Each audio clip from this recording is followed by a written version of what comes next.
Hello and welcome to Life Changing Radio's Weekend Magazine, the program that examines the people, places, and events that impact New England. I'm Matthew Fake. Certain illnesses are a mystery to modern medicine, frustrating doctors like a jigsaw puzzle with missing parts that cannot be solved.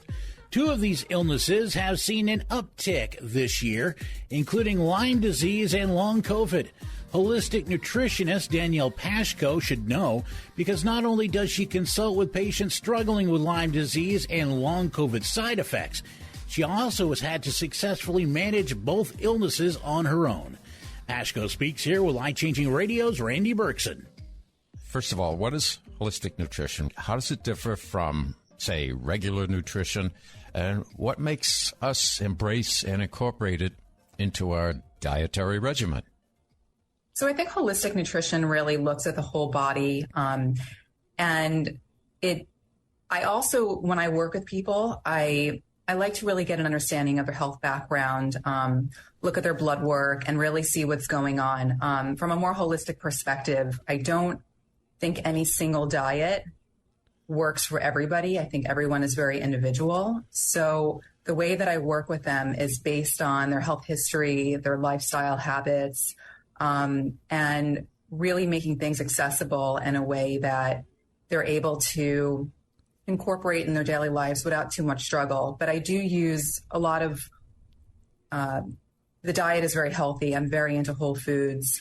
I do work with supplementation, and I really just like to make sure that I'm not just looking to work on nutrition to get somebody to a place of being thin or just taking rid of one ailment, but really to be healthy throughout their entire body. All right, before we go any further, what made you turn to holistic nutrition for yourself?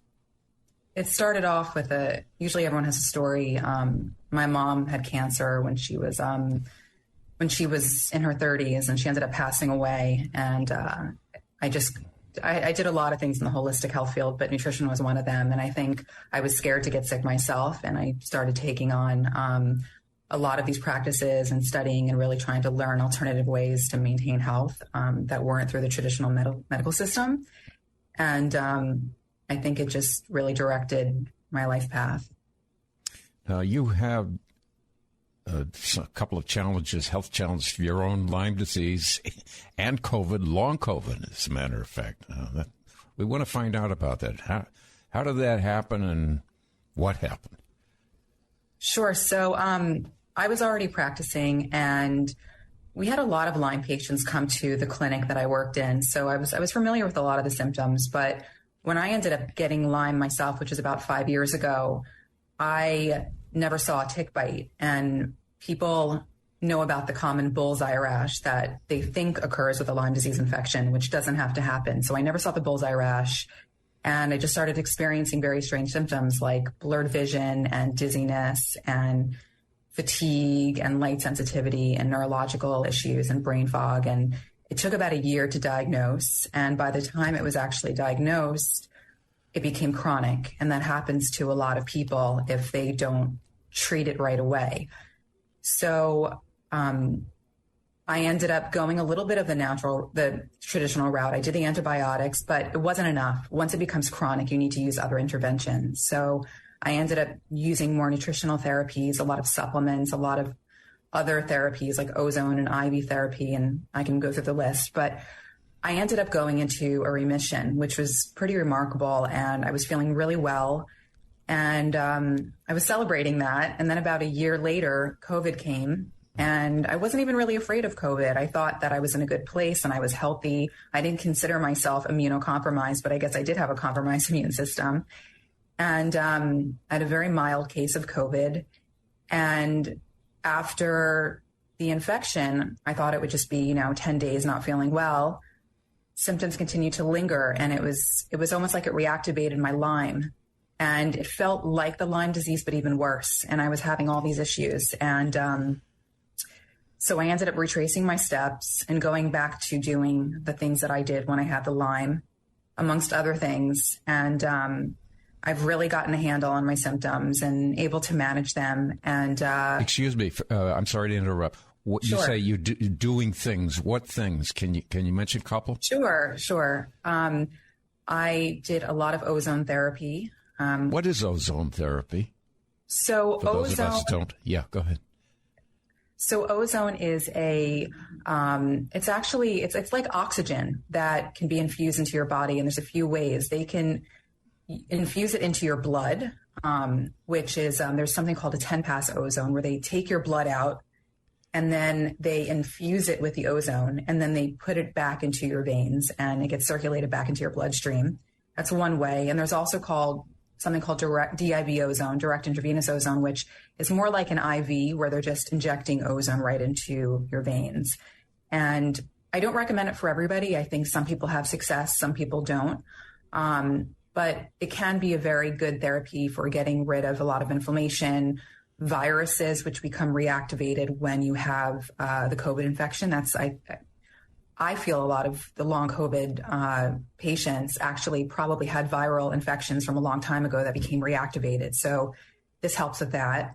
And also hyperbaric oxygen is something that has been successful. I probably did about 50 sessions. And if you have any neurological issues, it really floods oxygen to the brain. So that was something that was very helpful. But also then there's compression therapy, which was really something that helped to work very well.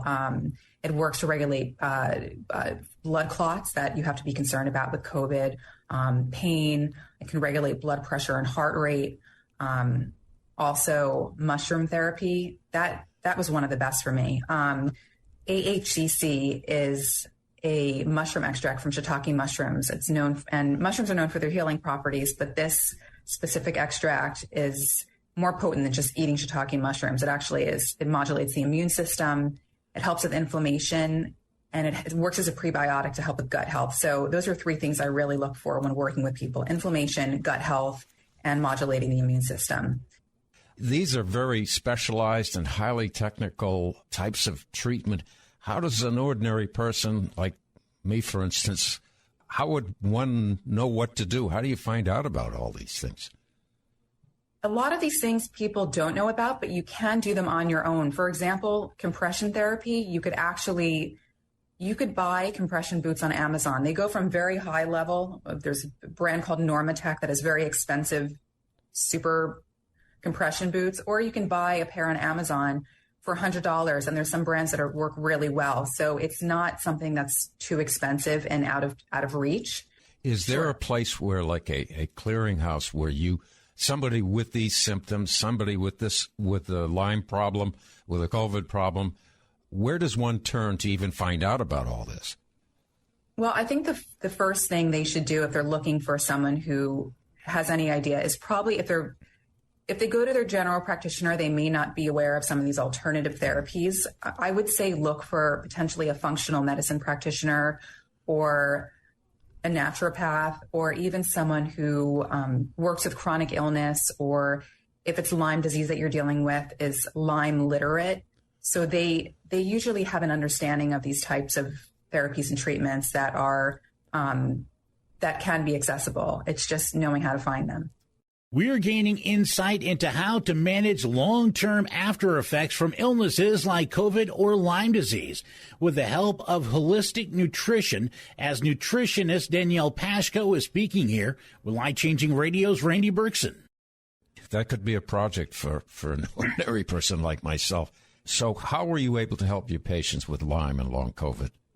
So I really work on some of the things that I was discussing. I work with them on nutritional therapies. An anti-inflammatory diet is very important because inflammation is a big part of COVID and also Lyme disease. So eliminating processed foods, we all know that's not good for us, but inflammatory triggers like fried foods, and also taking out wheat and gluten and sugar and dairy and too much caffeine, which is going to aggravate the nervous system, and really start to have more healthy foods like colorful fruits and vegetables and wild fish, and healthy fats like olive oil and avocado and grass-fed meats and poultry, and even green juices. These are things that actually can help the body, help the gut health. And so that's one part of it. That's the nutritional aspect. And then I also recommend these other therapies, like I was mentioning, like the compression therapy, using mushroom therapy, which I think is really unique. I also work with other practitioners because nutrition helps, but it's kind of a multifaceted approach. You need kind of a team to be able to help you. So acupuncture is actually covered through insurance a lot of the time, and it's really great for all of these symptoms. Pain, anxiety, brain fog, helping digestion, which are all things that become impaired.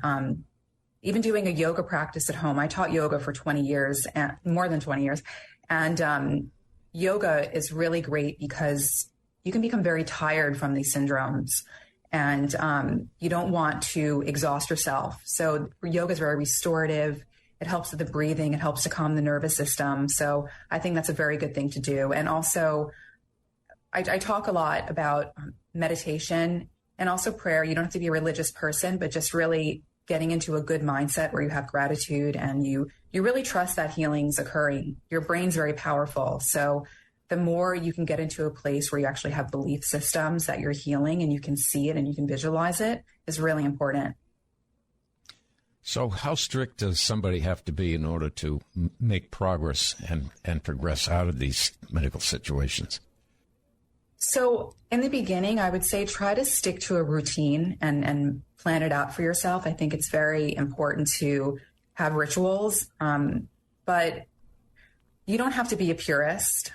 I think that's not sustainable. I just think you want to try in the beginning as you're first climbing out to do everything as well as you can. And then eventually, as you start to see improvements in your health, you can start to back off a little bit and be a little bit more relaxed about how disciplined you are. It's just a matter. It's like anything. You start off hot when you're first doing it, and then you go into a maintenance. So it's kind of like that with this situation.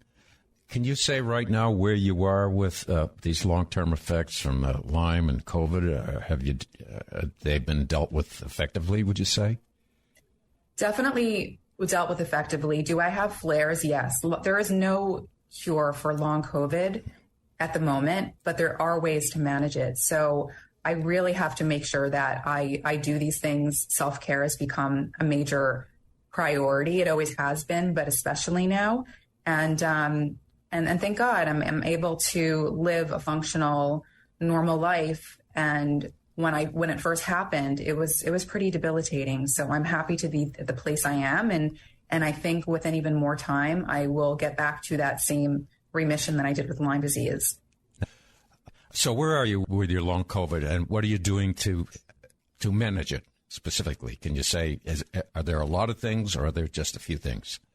The things that I mentioned, like the compression and the mushroom therapy and also the anti-inflammatory diet, acupuncture, yoga, meditation, prayer, all those things work. And then additionally, how I mentioned in the beginning, there are some other therapies if you want to go a little deeper, like using ozone or even red light therapy or hyperbaric oxygen. There's so many things. It really depends on your symptoms. I think we touched on this earlier. Where would somebody, a novice like myself, where would we go? Online, to the doctor, to find out how to deal with this?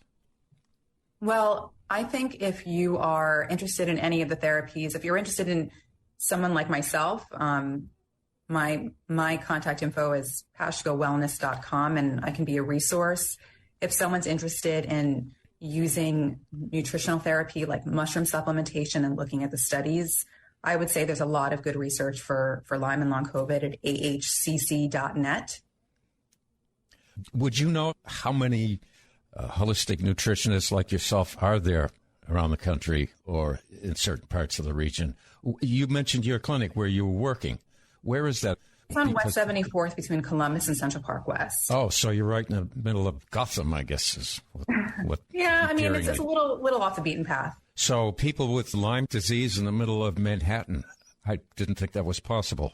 Well, they're not getting into Manhattan, and that's the problem. People are going to, places outside the city, upstate, Westchester, Long Island. They're going to Connecticut, Maine, and then they're coming back to places like Manhattan, or they live in states like Florida, where I am a lot, that people don't have Lyme disease at all, and they're totally not diagnosed. So they come back with it. Manhattan, you don't see a lot of Lyme happening here, but people who live here have houses other places. Can you say before we go, what is there one single lifestyle change that you were able to make that helped you the most? The lifestyle change that I think is really important, you have to prioritize sleep, and that's all of these things work and they're great, but you must make sure that you prioritize sleep, because that's when really the healing occurs. Wow. Okay. And finally, again, where do they go? Where do we go for more information? You can go to pashkowellness.com. And also another good resource is ahcc.net. And that stands for? I can tell you what it stands for, but you have to make sure that you're using the branded form of it. And if you use the actual what it stands for, you may find some supplements that have partial ingredients of what you need to actually have success. So it does stand for activated hexose correlated compound, but you want to look for AHCC specifically, not the long version that I just said. Okay. Yes, we will do that. Danielle Pashko, thank you so much for the information. We need to be open-minded about holistic nutrition, because it seems like there's a lot in it for us. Thank you. Again, that was holistic nutritionist Danielle Pashko speaking there with Life Changing Radio's Rainey Berkson on how she and her patients are able to counter long-term after effects from illnesses like COVID or Lyme disease with the help of holistic nutrition. For more information, visit PashkoWellness.com. I'm Matthew Fay. We've got the latest word on our culture from the Colson Center, mission reports from around the world, and Focus on the Family's look at what's worth seeing this weekend. All coming in just a moment here on Weekend Magazine.